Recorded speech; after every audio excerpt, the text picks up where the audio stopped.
Vamos falar um pouco sobre a fonte de Jacó e sobre a água que jorra para a vida eterna. Em João, capítulo 4, a mulher de Samaria. Quando, pois, o Senhor veio a saber que os fariseus tinham ouvido dizer que Jesus fazia e batizava mais discípulos que João, se bem que Jesus mesmo não batizava, e sim os seus discípulos, deixou a Judéia, retirando-se outra vez para a Galiléia, e era-lhe necessário atravessar a província de Samaria. Chegou, pois, a uma cidade samaritana, chamada Sicar, perto das terras que Jacó dera a seu filho José. Estava ali a fonte de Jacó. Cansado da viagem, assentara-se Jesus junto à fonte, por volta da hora sexta. Nisto veio uma mulher samaritana tirar água. Disse-lhe Jesus: dá-me de beber. Pois seus discípulos tinham ido à cidade para comprar alimentos. Então lhe disse a mulher samaritana: como, sendo tu judeu, pedes de beber a mim, que sou mulher samaritana?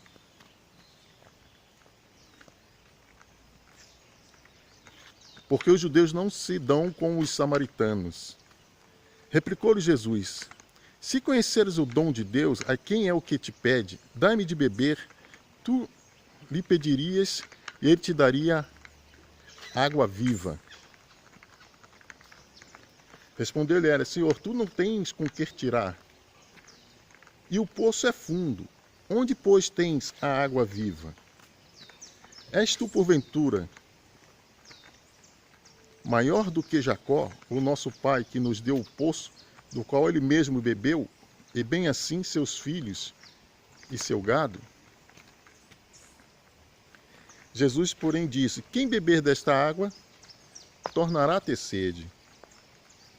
Aquele, porém, que beber da água que eu lhe der, nunca mais tornará a ter sede. Pelo contrário, a água que eu lhe der será nele como fonte de água viva, que jorra para a vida eterna. E a samaritana então pediu: dá-me desta água para que eu beba e para que eu não precise voltar mais aqui nesta fonte para bebê-la. Veja, a samaritana disse a Jesus, perguntou a Jesus: és tu, porém, maior do que nosso pai Jacó? Então o que a gente pode entender? Que existia ali a ligação antiga, da antiga aliança. Podemos dizer que era representada ali pelaquela fonte de água que Jacó havia deixado ali como herança. Porém, haveria uma nova fonte que foi profetizado pelos profetas do Antigo Testamento. Vou citar aqui Jeremias, quando ele falava do novo pacto, né, que ele faria com Israel, sendo que Paulo nos ensina qual é o verdadeiro Israel, a Jerusalém espiritual, aqueles que vão herdar a Jerusalém espiritual, a terra prometida. Aí Jesus então responde para ela: aquele, porém, que beber da água que eu lhe der, nunca mais terá sede. Quem beber desta água tornará a ter sede. Por quê? Porque ele veio firmar o novo pacto. Ele sim daria sequência à obra que Deus estava fazendo com Abraão, Isaque e Jacó. Aquela água era figura que matava a sede daquele povo. Era figura da verdadeira água, a água que jorra para a vida eterna. Aquele símbolo ali que existia, aquele poço que tinha ali, que eles tinham em grande estima, como algo de grande valor, que representava ali a herança dos patriarcas. E veio Jesus fazendo parte dessa linhagem, e veio substituir aquele poço que era temporário, e veio nos dar, não só aos judeus, mas a nós também, né? Para bebermos desta água que jorra para a vida eterna. Então ali estava profetizado o Messias. Aquela água ali representava o Messias que havia de vir, que estava para vir. E ele veio dizer ali que ele é o Pai que estava conversando com ela.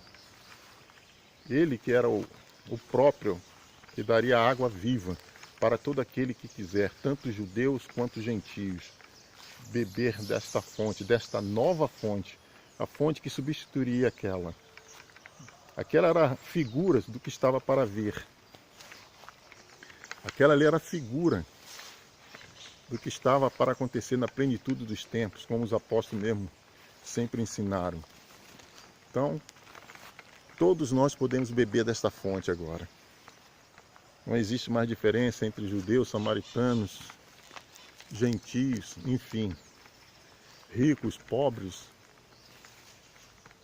Não há mais diferença, todos podem beber desta fonte. Para você, irmão, judeus, Jesus estava representado nesta fonte desde os tempos antigos.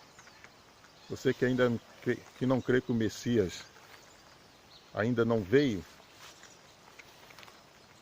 então que você possa ver através desta fonte que ele veio substituí-la, verdadeira água. Jesus disse também que ele é o pão da vida, aquele que comesse dele não tornaria a ter fome, e que ele é a água da vida que mata a sede permanente. Então que você, judeu, possa acreditar em Yeshua, porque agora ele voltará nas nuvens para buscar todo aquele que nele crê, para buscar o verdadeiro Israel, que é o verdadeiro, porque Isaac, pela fé, viveu esse novo pacto. Abraão, pela fé, viveu esse novo pacto. Moisés, pela fé, viveu esse novo pacto, bebeu dessa água que jorra para a vida eterna.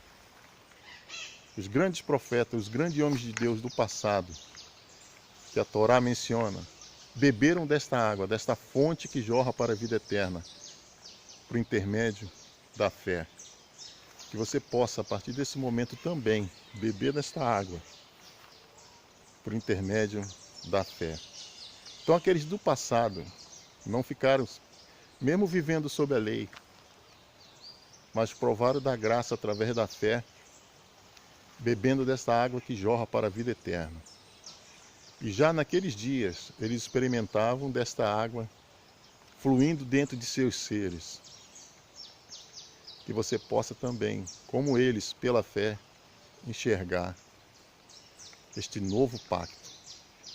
Porque o Messias profetizado já veio, cumpriu o seu papel, nos ensinou, abriu as portas da salvação e retornou ao Pai, esperando o momento da trombeta soar para voltar para buscar o verdadeiro Israel, o Israel espiritual.